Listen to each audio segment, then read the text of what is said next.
नमस्कार।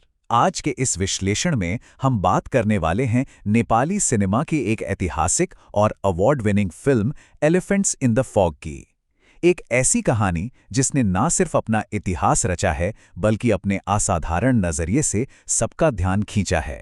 तो चलिए बिना किसी देरी के इस मास्टरपीस के सफर पर चलते हैं। अब इस फिल्म की सच्ची ब्रिलियंस को समझने के लिए एक बहुत ही गहरे सवाल पर गौर करना जरूरी है। आखिर जंगली हाथियों के आवाज छीनने और इंसानी समुदायों के सामाजिक हाशिए पर धकेले जाने में आपस में क्या कनेक्शन हो सकता है? ये एक ऐसा विचार है जो इस पूरी कहानी की मजबूत नींव रखता है। तो आइए सबसे पहले शुरुआत करते हैं पहले पहलू से, हिस्टोरिक कैन्स माइलस्टोन। बिना किसी शक के एलिफेंट्स इन द फॉग ने एक अभूतपूर्व मुकाम हासिल किया है। ये बिल्कुल पहली ऐसी नेपाली फीचर फिल्म बन गई है जिसने कभी कान्स फिल्म फेस्टिवल में मुकाबला किया हो। ये सच में एक बहुत बड़ा गेम चेंजिंग पल है जो साबित करता है कि वहां की लोकल कहानियों में दुनिया भर को अपनी तरफ आकर्षित करने की ताकत है। और सबसे हैरतअंगेज बात यह है कि अविनाश विक्रम शाह द्वारा निर्देशित इस फिल्म ने सिर्फ हिस्सा ही नहीं लिया बल्कि वहां एक बेहद प्रतिष्ठित जूरी प्राइज भी जीत लिया। ग्लोबल स्टेज पर इस तरह की जीत साफ बताती है कि इस नैरेटिव में एक ऐसी सच्चाई और गहराई है जिसने फेस्टिवल की जूरी को पूरी तरह झकझोर कर रख दिया। अब आते हैं इसके दूसरे हिस्से पर, ऑथेंटिक वॉइसेस ऑन स्क्रीन, यानी कहानी में सच्ची आवाजें। इस कहानी के सेंटर में प्रीति का किरदार है जो एक ट्रांसजेंडर लीडर है। और ध्यान देने वाली बात यह है कि इस किरदार को real life activist Pushpa Thin Lama ने निभाया है। ये कोई आम कास्टिंग नहीं थी बल्कि एक बहुत ही जरूरी कदम था। ऑथेंटिक रिप्रेजेंटेशन किसे कहते हैं, ये इसका एक परफेक्ट उदाहरण है जिसके जरिए नेपाल की विशिष्ट सांस्कृतिक परंपराओं को बेहद शिद्दत से पेश किया गया है। प्रीति का पूरा सफर अपने चोजन फैमिली यानी चुने हुए परिवार की जिम्मेदारियों को उठाने के इर्द गिर्द घूमता है। आइए इस बात की गहराई को समझें। जब समाज किसी को पूरी तरह से नकार देता है तब यही चुना हुआ परिवार सबसे बड़ा सहारा बनता है। पिछड़े समुदायों के लिए ये आपस का बंधन सिर्फ दोस्ती नहीं बल्कि उनके अस्तित्व और जिंदा रहने की एक सबसे मूल जरूरत होती है। चलिए आगे बढ़ते हैं।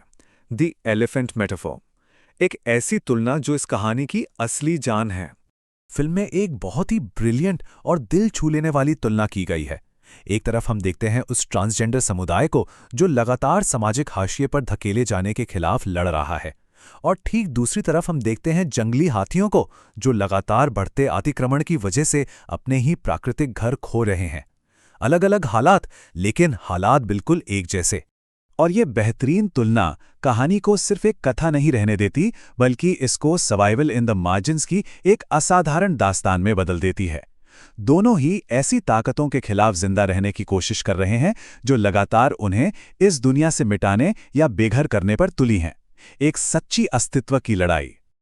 अब समझते हैं इसके चौथे पहलू को, प्रोग्रेस वर्सेस प्रेजुडिस, एक बहुत ही दिलचस्प डुअलिटी। अगर ध्यान से देखा जाए तो नेपाल की एक दोहरी सच्चाई यहां साफ झलकती है। एक तरफ तो LGBT+ राइट्स को लेकर कानूनी बदलाव हुए हैं, देश में कानून समानता की तरफ बढ़ रहा है और उसका जश्न भी मनाया जा रहा है। लेकिन ठीक दूसरी तरफ सच्चाई यह है कि आज भी समाज में सदियों पुरानी सोच और रुकावटें वैसी की वैसी ही खड़ी हैं। यानी कानून तो बन गए पर असली जिंदगी की समानता अभी भी दूर है। कानून के पन्नों और रोजमर्रा की असली जिंदगी के बीच का ये लगातार टकराव ही वो टेंशन और कश्मकश भरा माहौल बनाता है जिसमें प्रीति और उसके समुदाय को अपना रास्ता ढूंढना पड़ता है। ये दर्शाता है कि सिस्टम बदलने से सोसाइटी की मानसिकता रातों रात नहीं बदल जाती।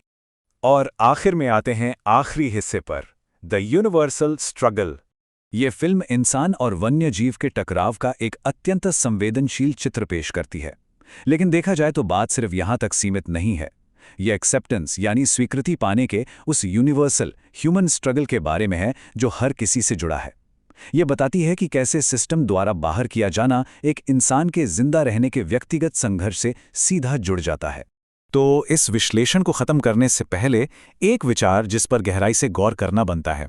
जैसे जैसे दुनिया में रहने की जगह कम हो रही है और सामाजिक दीवारें और भी सख्त होती जा रही हैं, तो आखिर ये हाशिए पर खड़े लोग और हमारे वन्यजीव अपनी सही जगह और सम्मान कैसे ढूंढ पाएंगे? ये एक ऐसा सवाल है जिसका जवाब हम सबको ढूंढना होगा।